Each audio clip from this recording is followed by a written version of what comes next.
Amigos, en esta oportunidad estamos con Esteban Torres. Él es asambleísta de la provincia de Tungurahua y con él vamos a tratar ciertos temas que están en este momento en boga y también están en análisis y en discusión. Sobre todo es el tema del matrimonio igualitario. Esteban, conversemos un poco. Hay muchas dudas en la sociedad respecto a esta situación que se ha dado en el país por parte de la Corte Constitucional. ¿Qué tan legal o es ilegal? ¿O cómo fue la actuación? ¿Está bien? ¿Está mal? Conversemos un poco sobre eso. Bueno, gracias por la invitación. Un saludo a todos los que nos ven. En efecto, hay mucha polémica en el país por la decisión adoptada por una mayoría de la Corte Constitucional. Hay que aclarar que la decisión tomada no es unánime. Hay 9 jueces, 5 han votado a favor del matrimonio homosexual y 4 se han opuesto. Entonces, básicamente lo que esta decisión, lo que sucedió en este caso, es que la Corte se ha ido en contra de norma expresa de la Constitución. El artículo 67, recordemos, dice que el matrimonio es entre hombre y mujer, y el artículo 68, en cambio, habla de la unión de hecho que pueden tener las personas homosexuales, en donde además se prohíbe el tema de la adopción.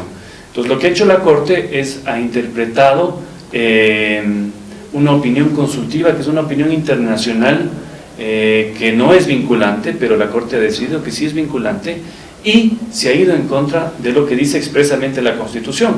Y esto es interesante porque a nivel nacional, más allá de que una persona u otra esté a favor o en contra del matrimonio de los homosexuales, lo que ha molestado es precisamente el procedimiento.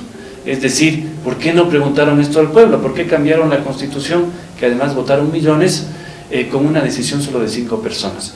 Entonces, eso es lo que ha pasado acá.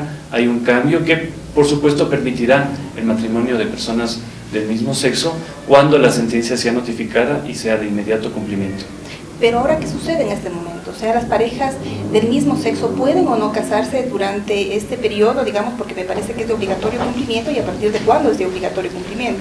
Claro, una vez que la sentencia está publicada ya en el registro oficial, o en la Gaceta, digamos, de la Corte Constitucional, es de obligatorio cumplimiento. Entonces, con base en esa sentencia, las personas pueden ir al registro civil y, por supuesto, casarse, a pesar de que la Corte ha obligado o ha dicho a la Asamblea que tiene que cambiar 2 leyes, que es el Código Civil, que establece que el matrimonio es entre hombre y mujer, y la ley de registro civil, que es la que regula todas las inscripciones del matrimonio y más cosas en el registro civil. Entonces, una vez que todo eso se dé, las personas se pueden casar. Pero como le digo, aquí lo que ha preocupado es un poco el procedimiento, porque, y eso dice el voto salvado del presidente de la Corte Constitucional, que es un jurista, probablemente la máxima autoridad en derechos humanos en este país, integró de hecho la Corte Interamericana, el doctor Salgado Pesantes. Él ha dicho que ese no era el camino, que a través de la sentencia no se podía modificar la Constitución, sino que se tenían que seguir los pasos que establece la propia Constitución.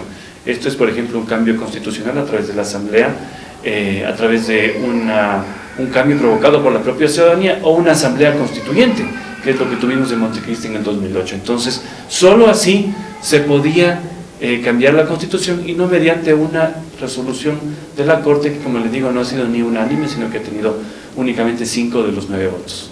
¿Existe realmente un remesón en este momento a nivel nacional? Existen grupos también que se sienten, digamos, aludidos y quieren ellos de alguna manera pronunciarse también, que de hecho ya lo están haciendo en redes sociales, lo están haciendo a través de medios, los medios convencionales de comunicación, porque existe en el ambiente también un poco de malestar, pero también, por otro lado, también existen otras personas que dicen, no, es un logro, es el tema de derechos. Pero más allá de eso, estamos viendo de que se está equiparando la palabra matrimonio, que es lo que dice la Constitución, entre hombre y mujer, con este matrimonio igualitario. Hay una discrepancia un poco por ahí. O sea, en efecto, lo que ha hecho es, se ha cambiado el texto. El texto decía, nos guste o no nos guste, matrimonios entre hombre y mujer. Y lo que establecía la unión, de hecho, que también es importante que se sepa, tiene los mismos derechos que tiene un matrimonio. Es decir, la unión, de hecho, permite a aquellas personas del mismo sexo también unirse, tener una comunidad de bienes y tener absolutamente todo lo que tiene también el matrimonio. Entonces, si hay un malestar, y a mí lo que me han dicho es, vea, a mí me preguntaron sobre los toros y los gallos y no me preguntan sobre esto. Hay un malestar, incluso aquellos que están a favor del matrimonio dicen, esa no era la forma, y es lo que dice la Corte. Entonces, Eso es lo que yo creo que no se midió. Habrá un malestar, habrá que ver si hay movilizaciones o no.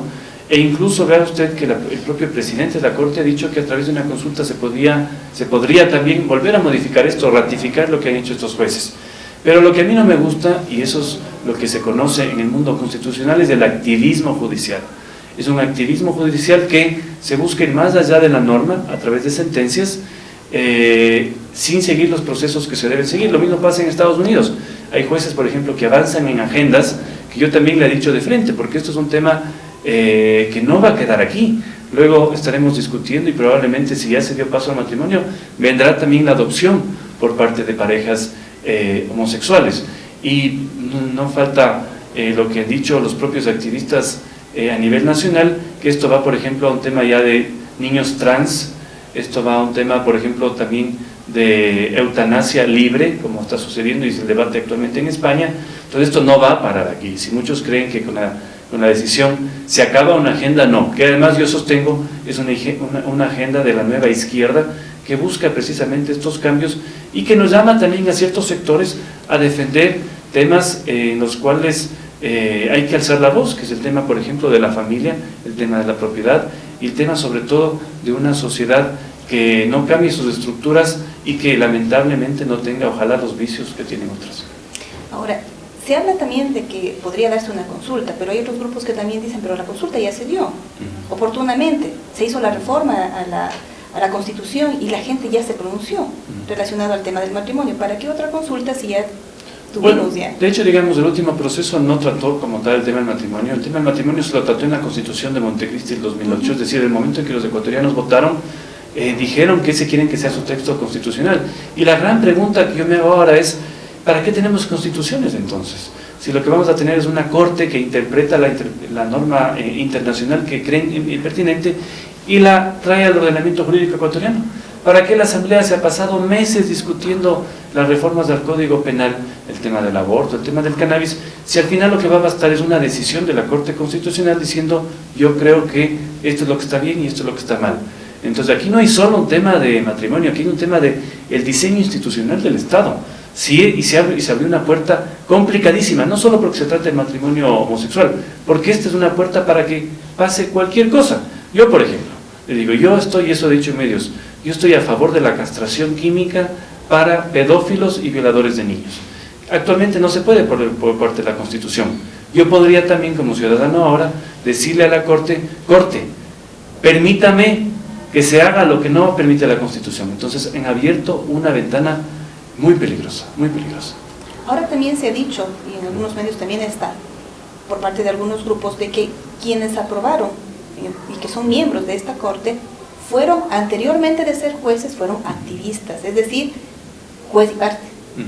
Entonces, ¿sería cuestionable eso? Es algo que se discute la imparcialidad de los jueces. Yo no quiero entrar al tema personal, porque yo creo que los 9 jueces son, en su forma de ser y de menos de lo que yo conozco, impecables, son juristas de un buen nivel.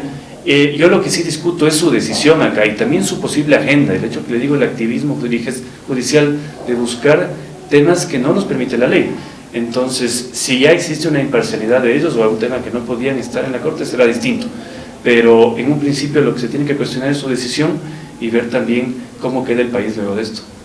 Bueno, es un tema realmente complejo, tendrá mucho que discutirse, apenas este diálogo empieza, pero habrá muchos otros diálogos que tendremos a futuro. Pero también hablemos un poquito, cambiando de tema, sobre el tema de las reformas que se están dando por parte de la Asamblea en torno al COIP.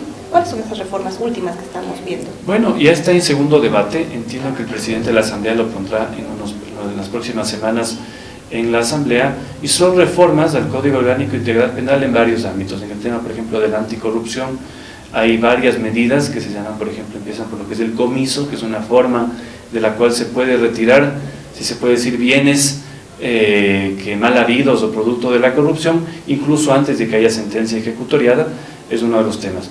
Y claro, temas polémicos también, como la despenalización del aborto en los casos que se han planteado, y el tema del cannabis medicinal. Y claro, el tema del aborto, en el informe para el segundo debate, que es la ley que va a tratar el Pleno de la Asamblea en las próximas semanas, se amplían las causales. Actualmente el Código Penal establece que el aborto no está penalizado en casos cuando está de por medio el riesgo de la madre, y un segundo caso cuando se trate de la violación a una mujer con discapacidad mental.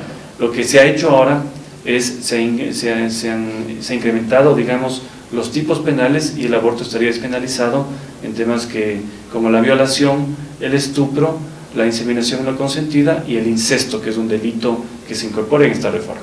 Con el consiguiente problema también que se han puesto las semanas hasta las cuales se podría practicar este tipo de abortos y la forma en la que funcionaría, digamos, el tema de la denuncia o la comunicación cuando se trata de violación o más, lo cual creo que también tiene sus problemas constitucionales y legales que los he dicho durante todo este tiempo. Ahora, hay un sector que también está como, digamos, a la expectativa de qué es lo que está pasando con el país, qué es lo que está pasando con la historia, y es justamente el sector de los niños, niñas, adolescentes y jóvenes.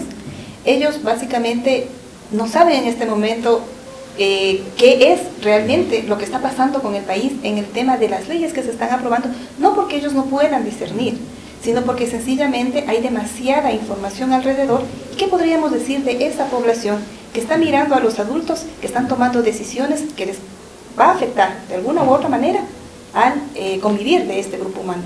Bueno, evidentemente el tema legislativo de las leyes es bastante complejo, no solo para un joven, sino también para una persona mayor. Muchas veces uno no tiene la posibilidad de saber qué está pasando ahí, y lamentablemente hay cosas buenas y hay cosas malas. Entonces, por ejemplo, y lo que se busca sobre todo es que la legislación proteja precisamente a grupos vulnerables como los niños, las niñas, los adolescentes, que encierra a los violadores, que ese es el grave problema acá.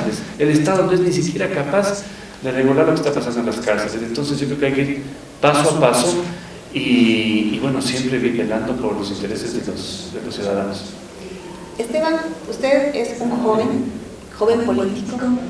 Usted tiene una gran responsabilidad con el país, con la historia, y creo que su accionar se une hacia el accionar de todo un país que está luchando por que existan mejores días. Le agradecemos mucho su presencia. Amigos, continuaremos con más entrevistas en Diario El Heraldo.